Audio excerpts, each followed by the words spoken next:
Contoh laporan partisipan observasi praktik pembelajaran pada observasi kelas. Bapak Ibu Guru, hebat semuanya dimanapun kita berada. Setelah kemarin Pak Guru menampilkan atau menyajikan tentang laporan kehadiran kelas, maka pada kesempatan kali ini Bapak Ibu sekalian supaya menyimak tentang dokumen laporan partisipan observasi praktik pembelajaran, di mana tujuannya untuk meningkatkan kualitas pembelajaran, terutama pada dokumen ini adalah dimensi manajemen kelas. Jangan khawatir Bapak Ibu sekalian, untuk bisa mendapatkan file dokumen ini, nanti bisa klik di deskripsi di bawah judul pada link yang telah disediakan. Mari kita lanjutkan. Namun demikian Bapak Ibu, mohon bantuan untuk terus membantu channel ini supaya berkembang dengan mutu dan terupdate terhadap informasi pendidikan dan kepegawaian. Mohon bantuan untuk subscribe, like, and share. Terima kasih. File ini Bapak Ibu bisa dapatkan drive yang sudah disediakan pada link di bawah deskripsi judul channel ini, di mana dalam link itu terdapat beberapa form tentang observasi kelas, baik untuk guru maupun kepala sekolah. Juga disediakan format rekapitulasi kehadiran kelas, simulasi observasi, dan pengelolaan kinerja. Nah, Ibu sekalian, laporan observasi praktik pembelajaran sebagai partisipan atau guru yang praktik di sini dapat dibuat setidaknya untuk bisa mengamati, meniru, dan mengembangkan apa yang telah ada pada deskripsi ini.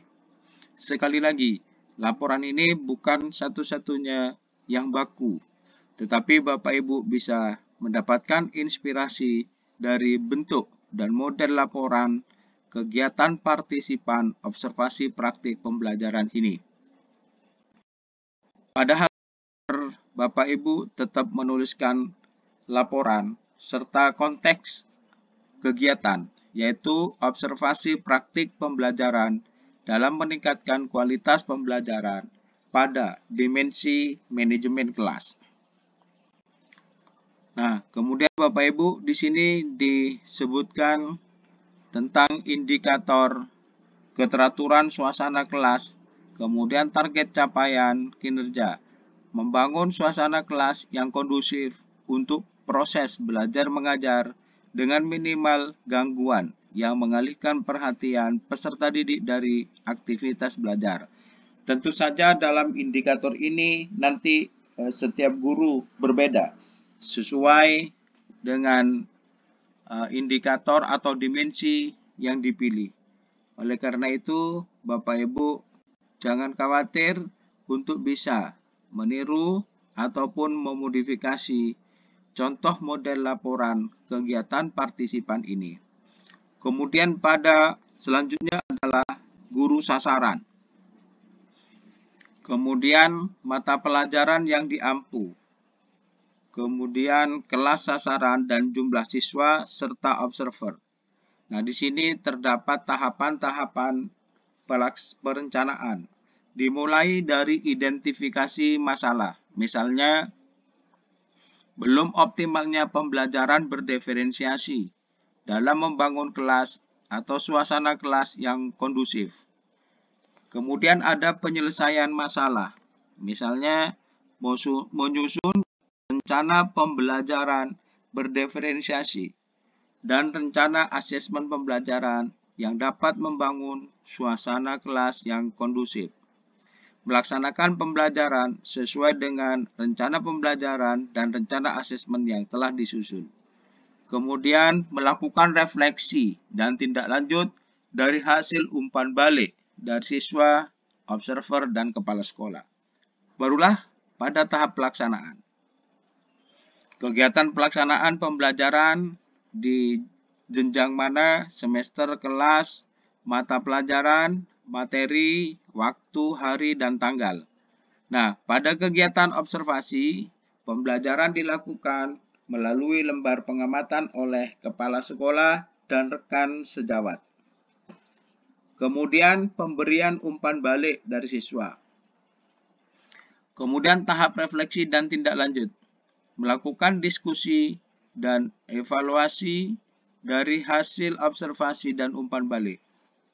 Menyusun rencana tindak lanjut dan hasil refleksi. Nah, disinilah kemudian Bapak Ibu nanti untuk bisa mengisi pada pengelolaan kinerja selanjutnya setelah Bapak Ibu itu dinilai oleh kepala sekolah dengan memberikan umpan balik serta menyusun rencana tindak lanjut dan hasil refleksi.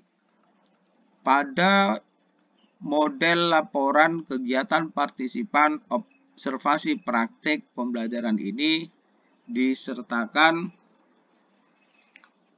RPP, instrumen lembar observasi, hasil observasi, hasil umpan balik RTL, dan dokumentasi kegiatan.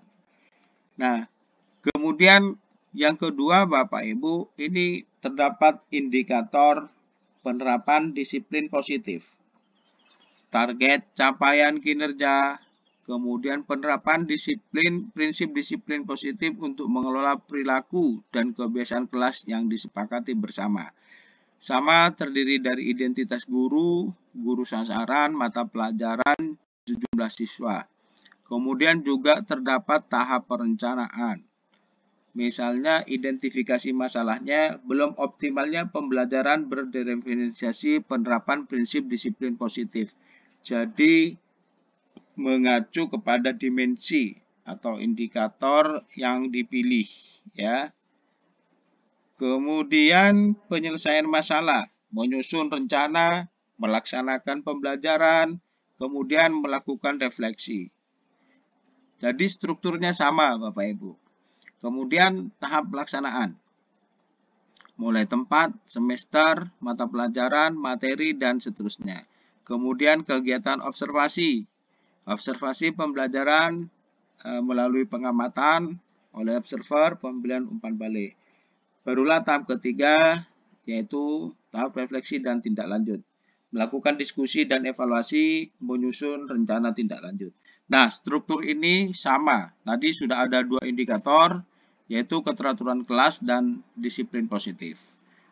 Lampiran juga dipenuhi Bapak Ibu RPP, instrumen lembar observasi, kemudian hasil observasi, hasil umpan balik, RTL, dan dokumentasi kegiatan. Nah, demikian Bapak Ibu sekalian contoh model laporan kegiatan partisipan observasi praktik pembelajaran. Semoga bermanfaat, jangan lupa untuk terus berbagi. Kemudian terima kasih atas dukungannya terhadap channel Pak Gurupedia untuk terus maju, berkembang dengan mutu, dengan informasi-informasi terbaru. Demikian dari Pak Gurupedia, salam hebat, salam bahagia. Assalamualaikum warahmatullahi wabarakatuh.